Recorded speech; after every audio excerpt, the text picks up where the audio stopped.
এই জায়গায় ককটেল ফুটাই নেওয়া হয়েছে। তো এইদিকে এই সামনে পদ্মা সেতু, এই যে সেই জায়গা, এই জায়গায় চিনির বস্তা মানে ট্রাক জ্বালাই দিয়েছিল। তো হ্যালো ভাই বোনেরা, সাথে আছে আমি নাসির। এখন আছি পদ্মার পাড়ে, ঠিক আছে। আজকে 13 নভেম্বর।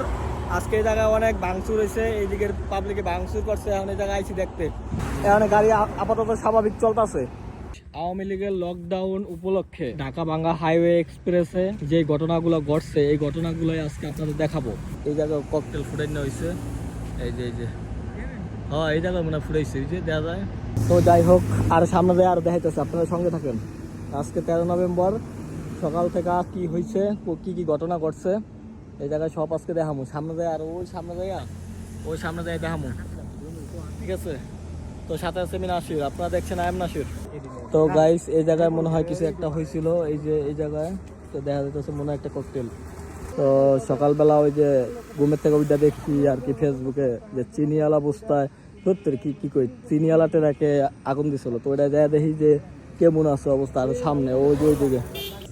তো গাইস, এই যে সেই জায়গা, এই জায়গায় চিনির বস্তা মানে ট্রাক জ্বালাই দিছিল। ট্রাক, ওই ট্রাকের মধ্যে অনেক চিনির বস্তা ছিল, ঠিক আছে। এই জায়গায় এই যে দেখেন, এই যে গোল্লা পড়ছে চিনিগুলা গোল্লা পড়ছে।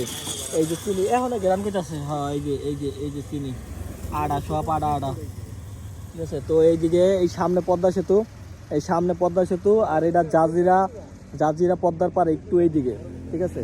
ঢাকা মাওয়া এক্সপ্রেস হাইওয়ে, এই যে গাড়ি যেতেছে, আর এই যে নিচের রাস্তায়, ঠিক আছে। তো এই জায়গায় চিনিবাহী যেই ট্রাকটা সকালবেলা জ্বালাই দেয় আজকে 13 নভেম্বর। তো 13 নভেম্বর তো এখন বিকালবেলা আইসে এইগুলো দেখতে। এখন গাড়িটা নাই, কিন্তু চিনির এইগুলা রয়ে গেছে, হ্যাঁ স্মৃতিগুলা রয়ে গেছে।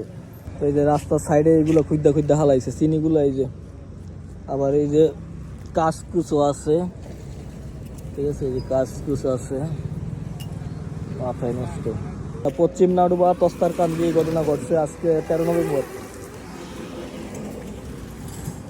সব শেষে আমি একটা কথাই কইতে চাই, ঠিক আছে।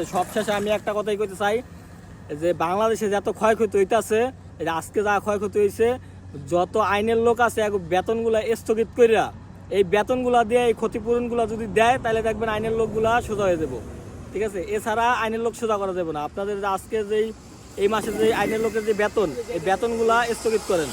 এই বেতনগুলা আটকাইয়া যাদের ট্রাক করছে, বাস করছে, তাদের মাঝে বিলাই দেন, সবচাইতে ভালো হইব। যদি ওরা আইনের লোক কাজ ঠিক মতো না করতে পারে, তাহলে এই কাজ করবেন, দেখবেন যে একদম পুরা ক্লিয়ার হয়ে যাব। তো দেখেন এই যে এই অবস্থা।